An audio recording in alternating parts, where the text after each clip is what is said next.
Right, so the Home Office recently authorised a campaign whereby various vans with billboards attached to them were driving around a couple of districts of North London, and the controversy has emerged because the vans are anti-illegal immigration. They say, in the UK illegally, go home or face arrest, and then there's a number that you can call if, you actually... If you fancy handing yourself in. Basically, yes, that's what's going on, and this has been received with a huge backlash from people.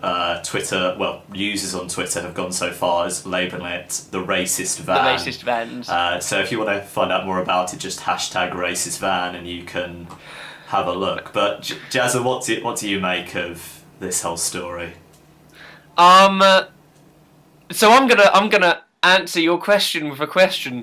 Don't you think that the use of "go home," like because that has been hijacked by the right, by racist and not very pleasant organisations throughout history, the "go home" terminology has been used in the UK, and to put that on the side of a van as part of a government scheme, do you not see the possible offence that could be caused by people who probably have very reasonably recent memories of having that shouted at them? Oh yeah, because of their background. I don't disagree with that. I think the van is crass. Obviously, there's no way. I mean, even Nigel Farage actually came out and called it un-British, which means it must have been really very offensive.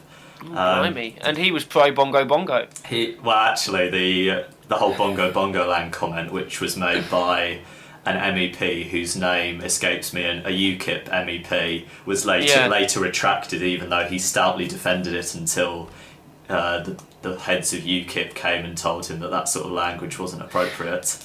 I listened to him on Radio 4 the day after he made the comments, and he was just like, no, it's going to increase my vote in the north of England. And let's be so this is why these vans have been implemented. It's not because they are going to be actually incredibly effective. They did say that they have rounded up a certain number of people, but they didn't. But the Home Office has declined to tell us how many people have actually been sent home, which makes me think zero is probably the number. Less than zero. More people less than zero. More people have come in. Yeah. They saw the vans and they were like, opportunity there. But this is the repositioning of the Conservative parties to the right, so that they can win back people that they're going to lose to the UKIP crowd in next year's European elections. Am I correct in saying that, do you reckon? I don't see that there's any other way of interpreting this, to be honest.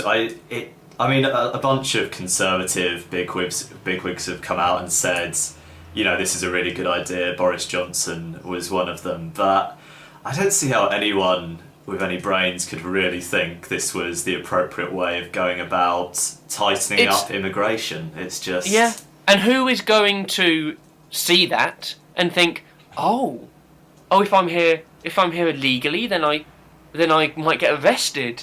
Oh, I'd better turn myself in now then. It's just...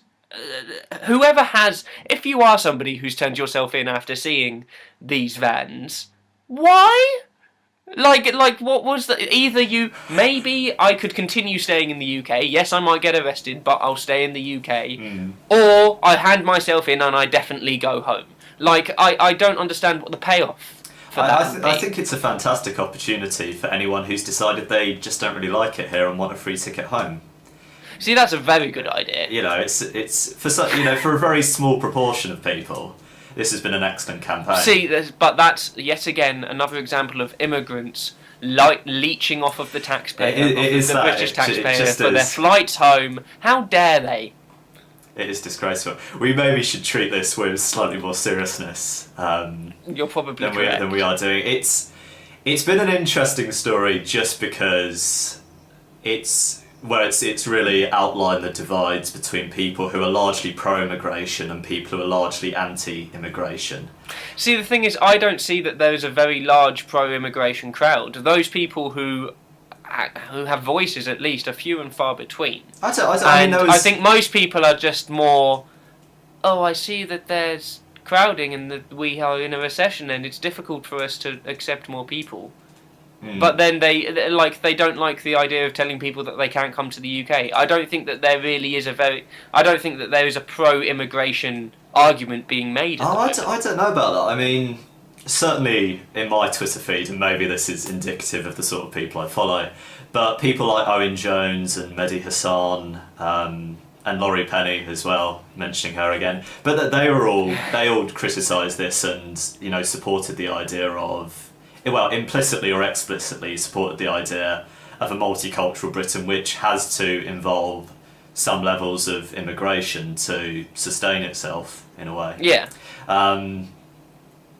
But it's hard to know how many people are sort of pro-immigration or anti-immigration. There's this common thread on the sort of right-wing criticism whereby people say that if you're pro-immigration, you don't really understand the effect it has on particularly poorer communities, because a lot of people... But don't you think it's curious how those who are anti-immigration are almost invariably either very, very poor or very, very rich?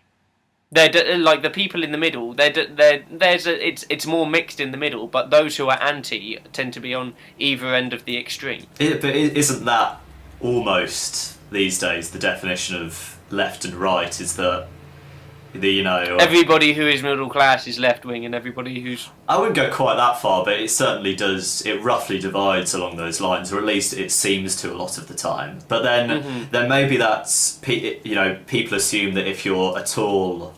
Well, not even at all. If people assume if you're anti-immigration, then you must vote Conservative and be right-wing. Yeah. Which maybe is a mistake anyway. But yeah.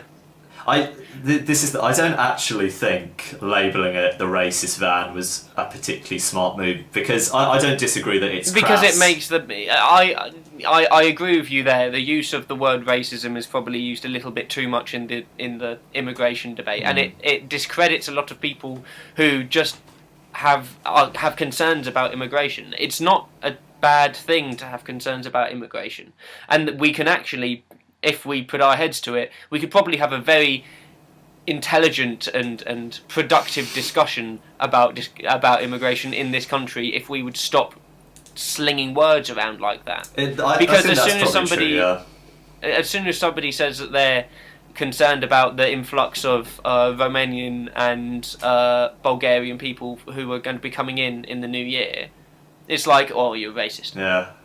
It's like when somebody tells you on Twitter to check your privilege when you're commenting on like a specific topic. I hate having people's opinions cut down like that in such a blatant way. It's essentially an ad hominem attack, the whole check your privilege thing. Good word. Yeah, bit of Latin for you there. Hope you enjoyed that. I did. It was very good. I don't know, we're sort of vaguely moving away from the topic at hand. So the vans specifically, what do you think? What if you were running the country, Jimmy? Because that's going to happen one day anyway. I should hope so. Yeah.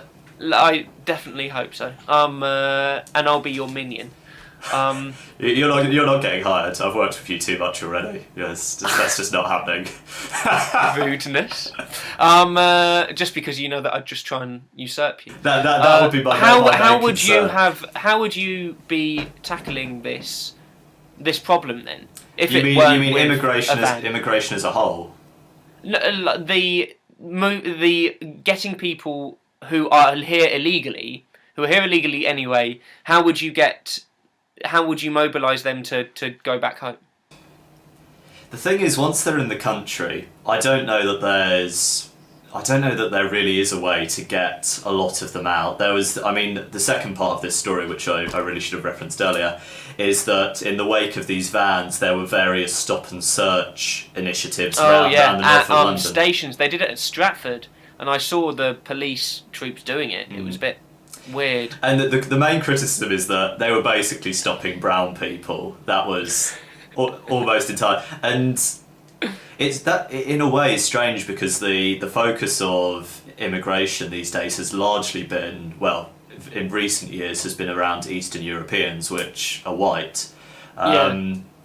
But there's nothing that we can do about them. Well, we're a member of the European Union. This is the thing, and we can't do anything about that. There's never any admission from the Conservatives, who the official position of the Conservative Party is that they want to remain inside the European Union. At least, if that's what the front benches are saying. But renegotiated terms. No. Well, this is the thing. If you're part of the single market, the free movement of people is non-negotiable. There's no way that, I mean, you can delay it for a couple of years, and that's what they've managed to do, but ultimately it's going to be free movement of people in and around the EU. So if you really want to control your borders from all sides, the only option you have is to leave the EU. And so the thing that I found hilarious was that they've been propagating a load of adverts in Romania and Bulgaria that portray Britain as a really terrible place to live. And I'm just like, after all of the building of a nation's image, I think is we need to have a strong image abroad, and we're trying to undo all that in the name of in the name of immigration. And I think that we're not seeing the wood through the trees. That actually links into what the whole immigration debate. It's not really about economics. It's not really even about culture in and of like English culture. It's about the idea of nationhood and what it is to be part of a nation. And I've actually said this in relation to the whole European debate. If Britain wants to stay in the EU, we need to start taking the idea of Europeanness more seriously, because that's the direction the European Union is going anyway. And if that's something that we can't handle, if that's something as a whole that if we don't want to be European, we will ultimately have to leave the EU, or at least be part of the EFTA or something equivalent. Because otherwise these problems are just going to continue. There's going to be a basic disagreement between Brussels and London.